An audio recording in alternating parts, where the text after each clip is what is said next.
The Minnesota Vikings had a what was ultimately a pleasant surprise of a 2015 season in some respects, a real building block to pin the hopes of the future of the next couple of years of this organization on.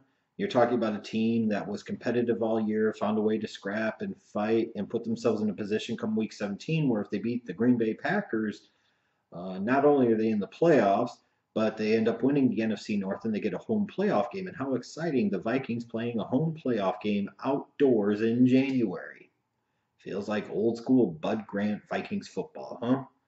So, what do you know? Week 17, the Vikings do beat the Packers. They win the NFC North. They stamp their ticket to play a home playoff game. They host the two-time defending conference champion Seattle Seahawks. And the Vikings go out and play a pretty good game. They played well enough to win. And frankly, they were a horrible miss Blair Walsh kick away from winning a playoff game and then really establishing themselves as a team to watch in 2016. But nonetheless, the missed kick, you know, Gary Anderson and now Blair Walsh, poor Vikings fans, but not really. Fuck them. It makes me laugh, honestly. But you're looking at this team and you're sitting there and you say, this is a team heading in the right direction. They've got a quality head coach in Mike Zimmer. They've got a young quarterback who is growing and developing in Teddy Bridgewater. Stephon Diggs had a really nice season in 2015, going from being a fifth round pick to being a guy that you're looking at as a future difference maker. Maybe you've got one last run out of Adrian Peterson. You spend some money on the offensive line to bring in guys like Andre Smith. That defense stays intact. They've got another year to grow and develop in Mike Zimmer's cover two system. And all of a sudden, you're looking at this Vikings team, and they look like they could be potentially really, really scary. But then, lo and behold, wouldn't you know, fate stepped in, and Teddy Bridgewater, during a practice, very soon, very near the start of the NFL season, just totally shreds up his leg to the point where you have the defensive players cussing and just throwing a fit because they know what this means and they know what type of impact this could have on this team. And Teddy Bridgewater's lucky his leg was saved from the sounds of a horrible knee injury. And now you're talking about a guy who ended up missing all of 2016 and looking down the barrel of missing all of 2017 as well. It's disheartening because a guy who had shown some growth and development in year two, who looked poised to potentially take another step forward and take over the mantle of leadership of this team and add a new element and dimension to this Vikings offense, now we don't know if he'll ever play in the NFL again, let alone be a starter, let alone be a starter of any type of quality at the NFL level. So the Vikings find themselves, you're about 8 days away from the start of the regular season, and now your guy who you're looking at, um, going into year three, looks like he could be your young franchise quarterback. Maybe getting another season out of him and thinking about extending him long term. Now you got to figure out what the hell you're going to do. And this is where the Vikings, I think, made a bit of a mistake. They bought in a little bit too much into their own belief and the beliefs of others outside of the organization that this team was closer to the Super Bowl than what reality actually dictated. So they went out there and they made a move solely based off of desperation, and they allowed the Philadelphia Eagles to rake them over the coals. The Eagles were able to extort a first round pick in 2017 and at worst a fourth round pick in 2018 out of the Minnesota Vikings for Sam Bradford. And this is just crazy. And I talked about it when it happens. This was nuts. In general, championship teams in the NFL and championship contending teams in the NFL are built around the premise of drafting and developing a young quarterback. That's how it works. I don't just talk about it because I'm making it up, because it's true. It consistently happens time after time after time. And when you look at a guy like Sam Bradford, after several years in St. Louis, they were ultimately the Rams organization ready to move on from him.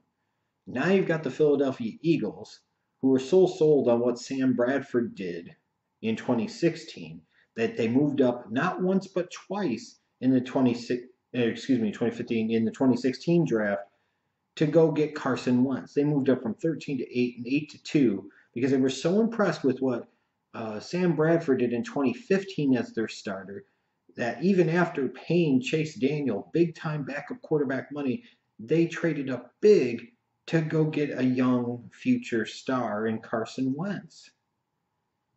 So, in the context of all of that, the Minnesota Vikings basically dropped pants, dropped trowel, and said, "Thank you, sir. May I have another?" While they allowed the Philadelphia Eagles to absolutely rape them on this deal. And that's the truth of the matter. Now, early on, you had the idiots that were sitting there trying to say, "Ooh, it wasn't so bad after all." Blah, blah, blah, blah, blah. Because after Sean Hill started week one, then Sam Bradford comes in, and they start off the season overall 5-0. And you have the Vikings, and you're looking at them, and you're like, man, in spite of the fact they lost their starting quarterback, this is a team that doesn't seem to be missing a beat. All the while, as I'm watching them, and they start off 5-0, I knew that they weren't that good of a team. I didn't think they were going to implode quite like they did for a myriad and variety of reasons. But this never at any point in time felt like a championship contending team. And frankly, even if they had Bridgewater, they never would have been a championship contending team, which makes the whole premise and concept of giving up what they gave up to go get a Sam Bradford look even more ridiculous. I don't care if Bridgewater doesn't play a snap in 2017.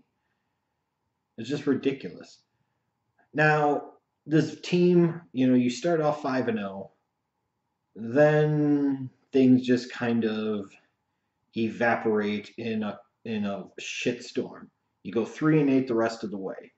And as much as I talk about Sam Bradford and the stupidity of the Sam Bradford deal, he was far from the only issue. He wasn't even really that big of an issue in terms of his actual play on the field.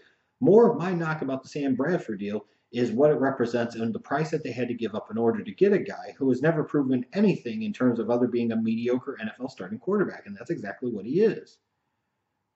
But you bring in this guy into this situation, and you end up having a team that can't effectively run the ball because Adrian Peterson goes out with yet another major knee injury very early in the season and misses the majority of the year. Then you have a team that also struggles in part because they are primarily a one-dimensional offense, and that dimension, the passing game, isn't even that great to begin with. Now you find out with injuries and just crappy players, frankly, on the offensive line, they can't protect Sam Bradford to save his life. Frankly, behind that Minnesota Vikings offensive line, in terms of pass protection in 2016, they were as atrocious as anybody in the league. And I don't give a damn if you have Tom Brady back there. Tom Brady would get killed behind that offensive line. And it's just amazing as the season went along, you saw how tenuous the Minnesota Vikings grip was on that NFC North and being a playoff team because they just weren't deep enough, especially in the offensive side of the ball, and they were bad in bad places. The depth behind Adrian Peterson was pathetic, and the depth on the offensive line was even worse. And if you can't run the ball and you can't protect your quarterback, you're not going to do shit in this league. I don't give a damn if your quarterback is Rex Grossman, Jay Cutler, Sam Bradford, or Tom Brady or Peyton Manning or Drew Brees. If you can't run the ball and you can't protect your quarterback, it's not going to matter. You're going to be exactly what the hell the Vikings were. A disappointing team that finished 8-8 when they thought they maybe were staring down the barrel of being an 11-12 win team, maybe at worst getting a first round bye in the playoffs and potentially having Super Bowl aspirations.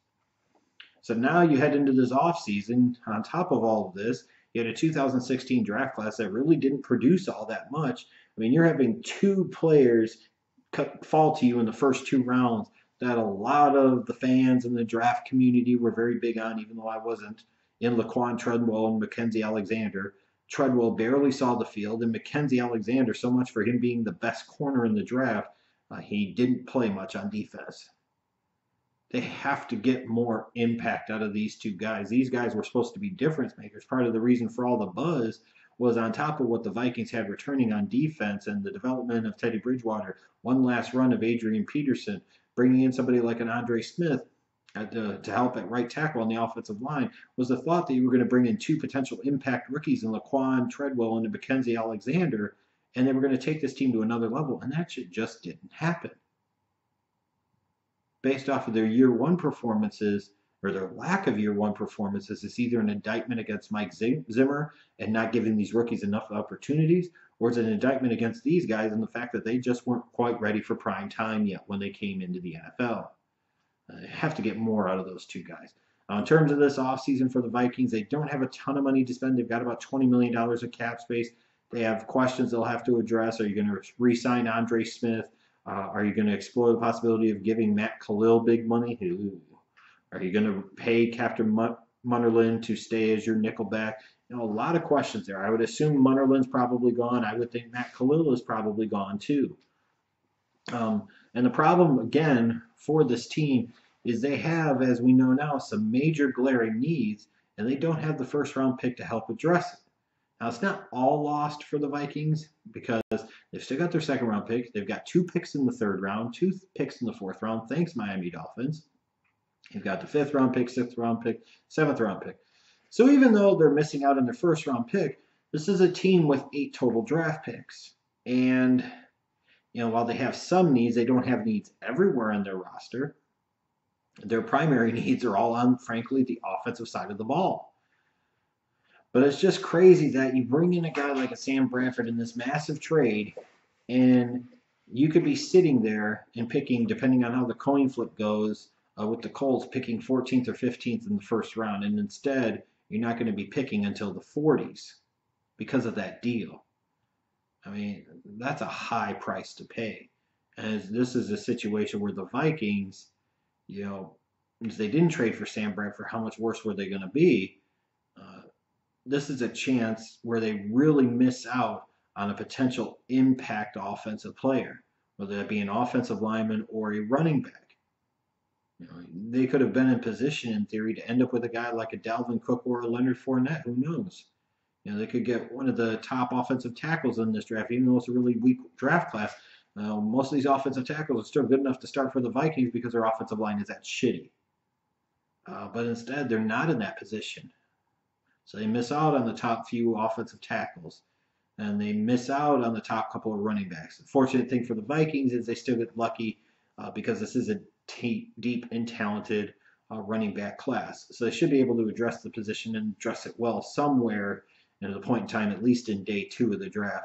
In terms of their draft needs, we could talk about the offensive line, and I will in a moment, but I do think the number one actual need is at the running back position. Because even if you improve your offensive line, if you don't improve the Jimmies and Joes that you have at the running back position, especially knowing that Adrian Peterson may very well have played his last down as a Minnesota Viking, you're just playing with fire and you're ultimately asking for trouble.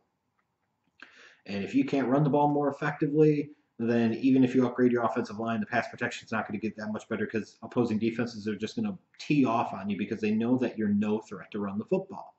You will have no balance in your offensive force. So problem again, though, the Minnesota Vikings don't have a pick until the middle of round 2. The good thing, again, for them is that there is some talent in this running back class. It might not even be addressed in round 2. They might address the position once in round 3 and once in round 4, and I'd be okay with that for the Vikings. If anything, I could argue that they need to address the position twice in this draft. One between the tackles type of runner and potentially a guy that could be a better version of Jerick McKinnon. It's a position that's got to be addressed. And then they've got to address left tackle. Frankly, they've got to address right tackle, and they've got to address the guard positions too. You traded for Sam Bradford. You gave up all that you did for Sam Bradford. And knowing that Adrian Peterson's very well out of town, and even if he was staying in town, you can't really count on him because he just had another knee injury that caused him to miss the majority of the season. You have to be able to protect Sam Bradford better. And you have to be able to run the football better. Because if you don't, then why did you bother making that damn deal to begin with? For some teams, a lot of teams that talk about taking best player available, and if you're not a playoff team, you're not a Super Bowl contending team, you have needs everywhere. And you can make that argument, but for a team like the Vikings, their needs are primarily all offense related. They must address the offense early and often and continuously on day 2 and 3 of the NFL draft. Because if they do, this is a team that could be poised for a rebound and see some big improvements happen in 2017 with Sam Bradford at the helm. But if they don't improve that running game and they don't improve that pass protection, the Minnesota Vikings are going to be staring down the barrel of another mediocre, non-playoff 7-9, 8-8 type season. And then you're really going to be wondering where this organization goes in the future. Will Teddy Bridgewater ever be able to play again? Are you really going to sink big money into Sam Bradford, knowing that for 2 straight years he didn't get you to the playoffs? And it's a really important year for the Minnesota Vikings. And most importantly of all, is a really important offseason and draft for this team. They got to get it right, and they got to improve that offense if they expect to do anything.